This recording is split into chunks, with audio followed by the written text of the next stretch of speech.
So, I always find something or other to say to him, such as, "What are you really aiming at, Barnabas? What kind of career, what ambition are you dreaming of? Are you thinking of climbing so high that you'll have to leave us, to leave me completely behind you? Is that what you're aiming at? How can I help believing so when it's the only possible explanation why you're so dreadfully discontented with all you've done already? Only take a look around and see whether any of our neighbors has got on so well as you. I admit their situation is different from ours, and they have no grounds for ambition beyond their daily work. But even without making comparisons, it's easy to see that you're all right. Hindrances there may be, doubts and disappointments, but that only means what we all knew beforehand, that you get nothing without paying for it, that you have to fight for every trivial point. All the more reason for being proud instead of downcast. And aren't you fighting for us as well? Doesn't that mean anything to you? Doesn't that put new strength into you?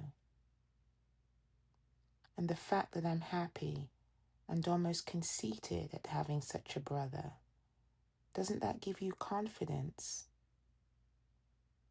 It isn't what you've achieved in the castle that disappoints me, but the little that I'm able to achieve with you.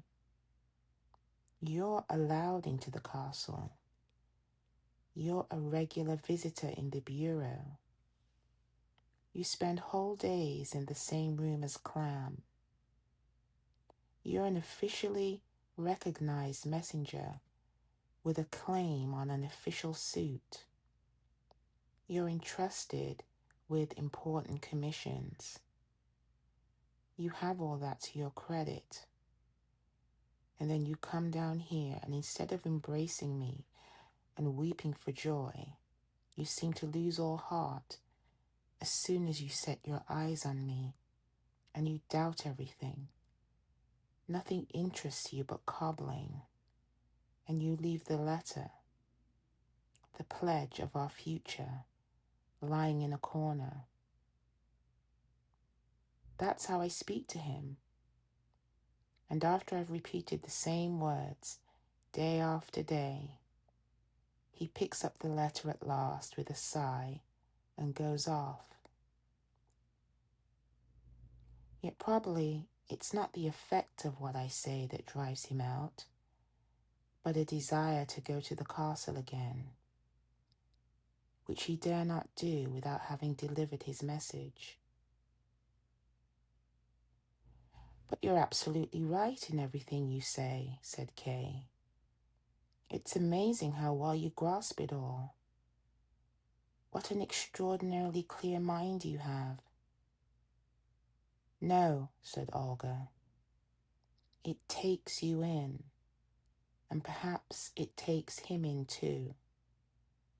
For what has he really achieved? He's allowed into a bureau, but it doesn't seem to even be a bureau. He speaks to Clam, but is it Clam? Isn't it rather someone who's a little like Clam? A secretary, perhaps? At the most, who resembles Clam a little and takes pains to increase the resemblance and poses a little in Clam's sleepy and dreamy style? That side of his nature is the easiest to imitate. There are many who try it on, although they have sense enough not to attempt anything more. A man like Clam, who is so much sought after and so rarely seen, is apt to take different shapes in people's imagination. For instance, Clam has a village secretary here called Momus. You know him, do you? He keeps well in the background too, but I've seen him several times. A stoutly built young man, isn't he? And so, evidently not in the least like Clam. And yet you'll find people in the village who swear that Momus is Clam, he and no other. That's how people work their own confusion. Is there any reason why it should be different in the castle?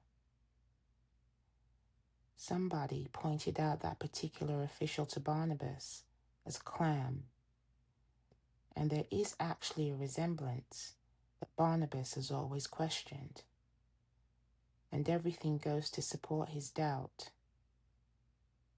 Are we to suppose that Clam has to squeeze his way among other officials in a common room with a pencil behind his ear?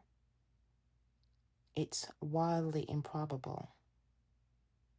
Barnabas often says, somewhat like a child, and yet in a child's mood of trustfulness. The official is really very like Clam, and if he was sitting down in his own office at his own desk with his name on the door, I would have no more doubt at all. That's childish, but reasonable. Of course, it would be still more reasonable of Barnabas when he's up there to ask a few people about the truth of things. For judging from his account, there are plenty of men standing around. And even if their information were no more reliable than that of the man who pointed out Clam of his own accord, there would surely be some common ground, some ground for comparison in the various things they said. That's not my idea, but Barnabas's. Yet he doesn't dare to follow it out. He doesn't venture to speak to anybody for fear of offending in ignorance against some unknown rule and so losing his job.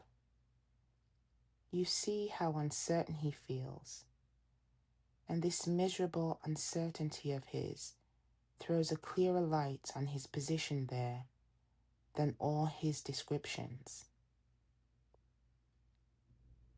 How ambiguous and threatening everything must appear to him when he won't even risk opening his mouth to put an innocent question. When I reflect on that, I blame myself for letting him go alone into those unknown rooms, which have such an effect on him that, though he's daring rather than cowardly, he apparently trembles with fright as he stands there.